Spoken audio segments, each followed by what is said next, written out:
सुंदरपुर गांव में सुंदर नाम का एक युवक रहता था।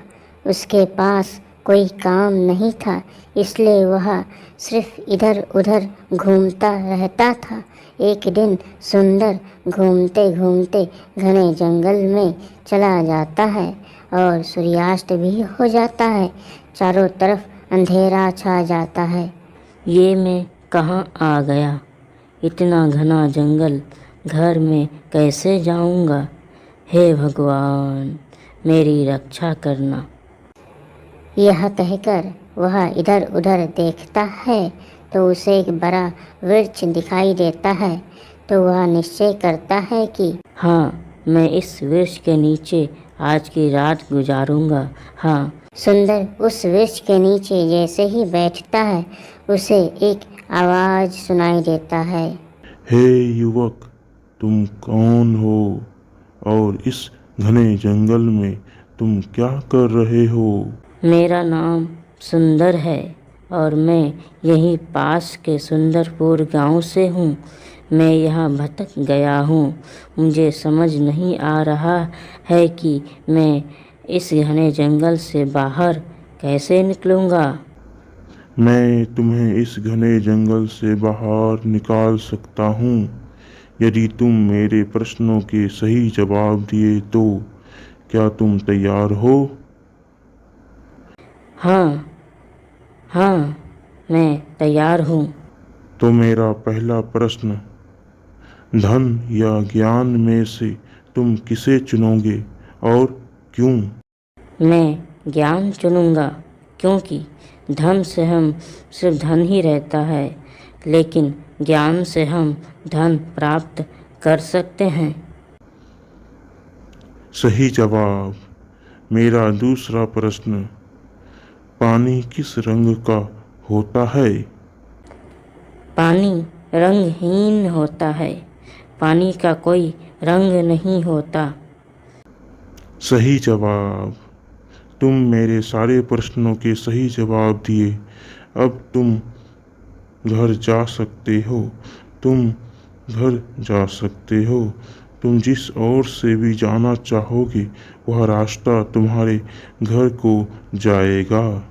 और सुंदर धन्यवाद कहता है और वहाँ से चलना शुरू करता है। तो रास्ता अपने आप बनता जाता है और वह अपने घर पहुँच जाता है। उदयपुर नाम गांव में रामू पकोड़े बेचा करता था। उसके पकोड़े बहुत ही स्वादिष्ट होते थे, इसीलिए लोग दूर दूर से उनकी पकोड़े खाने के लिए उनकी दुकान पर आते थे।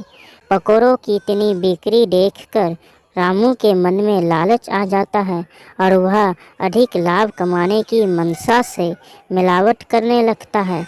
सस्ते तेल और सस्ते बेसन का इस्तेमाल करना शुरू कर देता है।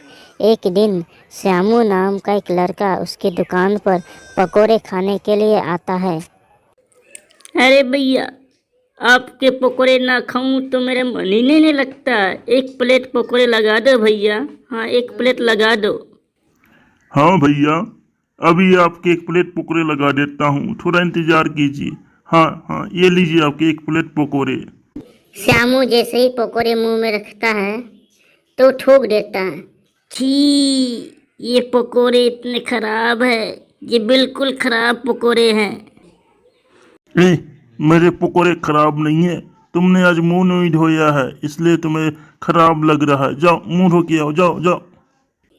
यह सुनकर श्यामू वहाँ से चला जाता है। आज जितने भी ग्राहक आते सब यही कहते, लेकिन रामू पर कोई असर नहीं होता और वह इस बात को अनसुना कर मिलावट जारी रखता है। लेकिन लोगों को रामू की मिलावट का अंदाजा हो जाता है, इसलिए अब कोई ग्राहक पकोड़े खाने नहीं आता। यह देखकर रामू बहुत ही उदास होकर कहता है, अब मेरे पकोड़े कोई नहीं खाने आता है। ये सब मेरी गलती है। मेरे अधिक मुनाफा के चक्कर में मैंने मिलावट किया, जिसकी वजह से खराब स्वाद हो गया और ग्राहक नहीं आ रहा है। सीख, हमें कभी भी लालच नहीं करना चाहिए। रामलाल एक मेहनती किसान था। वह रोज खेत जाता और खेती करता। उसी से उसका जीवन यापन चलता। उसका एक पुत्र था जिसका नाम सोमू था। सोमू अपने पिता से बिल्कुल अलग था। वह भाग्य को ही सब कुछ समझता था। उसका मानना था कि भाग्य ही सब कुछ होता है। इसलिए वो कहता था कि समय से पहले और भाग्य से ज़्यादा कुछ नहीं मिलता। भाग्य अपने आप को ढूंढता हुआ आएगा। जो आपके भाग्य में लिखा है वह आपको मिलेगा ही। एक दिन रामलाल अपने पुत्र से कहता है कि तुम सिर्फ घूमते फिरते रहते हो। तुम अब बड़े हो गए हो मेरे लाल। अब तुम अपने कार्य पर ध्यान दिया करो, अपने पढ़ाई पर ध्यान दिया करो। बिना कर्म के कुछ नहीं मिलता।